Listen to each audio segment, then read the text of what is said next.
racing here in Berhasil. It's a brilliant launch from the middle of that front row by Luca Marini. He's going to get the drop on Jorge Martin, although Martin comes around the outside through the first corner. Bagnaya's away well too from 6th place. He goes side by the race here into the battle at the front as Binder is up behind him with Alex Marquez, who was the only rider on the medium rear tyre running 6th. Going backwards is Berhasil. He's had a real ran wide, but Martin leads it in the first lap. But as we suspected, he's not bolted. He wants to make sure he's got some grip left at the end as Vinales goes way out wide into turn 1. Was that just a front end scare early on here for Bagnaia, or was he picked up by the hard charge to RNF Aprilia? A lot better than his teammate Miguel Oliveira, who's down in 18th place. He's just been picked off by Morbidelli around the outside. That's not going to work, is it, for Binder? Hard on the brakes. There's Marc Marquez now, hugging the rear tyre at Bagnaia's factory back, trying to pinch that inside line through 5 on Binder. No way through. And Marc Marquez having a look at Bagnaia too. So Bagnaia, who knows he's not exactly out of contention here, although he's running 6th. Still can't get through again, can he, on the Gresini Ducati of Marquez. Bagnaia doesn't need all of this, does he? Looking at all the chaos going up ahead of him and the battling between Marquez and Marini, Bagnaia just wants a nice and steady and nice and comfortable race. Now through on a late Espargaro. This is like a Moto3 battle here, isn't it, early on in Berhasil. Bagnaia, though, now has been pushed back down to 7th place. He's going from bad to worse for the world champ. Bagnaia might have to just change plans here. He was trying to stay patient. I think he's on the outside.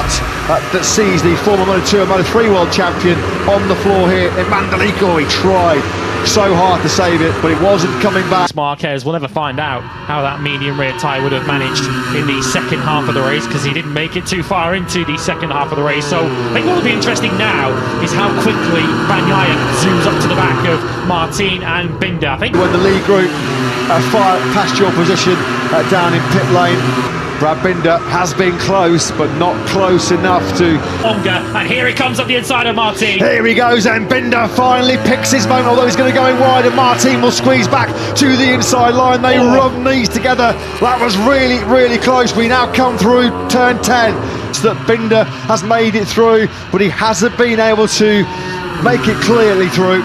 A pull away at the front potentially here. Again, there's a big head shake coming on the KTM over in the blind crest with the 4th gear, turn 4. Twan Grand Prix is number 89. Martin, who will be clawing back 9 points in this championship battle.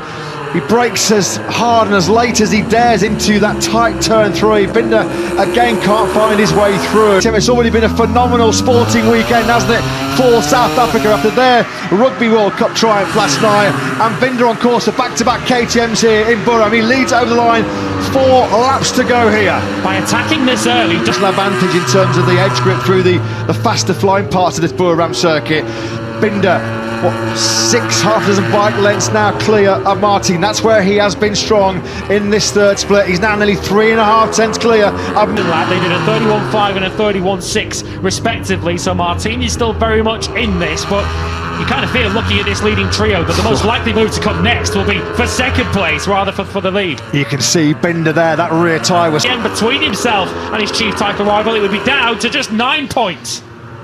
What can Bagnaia do here later? What can Binder do as well, as Martin then is back at the front of this Berhasil Grand Prix? Here comes Binder. That's around the outside of both Martin and Binder. Astonishing bravery and skill there by the world champion. Last lap underway. Martin, Bagnaia or Binder, who is going to win this Thai Grand Prix? How did Bagnaia get... And what about Bagnaia? Has he got something up his sleeve? Is there an ace up his sleeve in that final sector? Treble in Thailand, pole, sprint win, and the Grand Prix win in one of the best Motogp races we've seen in many a long time. What a Grand Prix here in Berhasil. Martin takes it by just over 1/10 of a second. But Binder himself must have known he was wide there, coming through turn 4.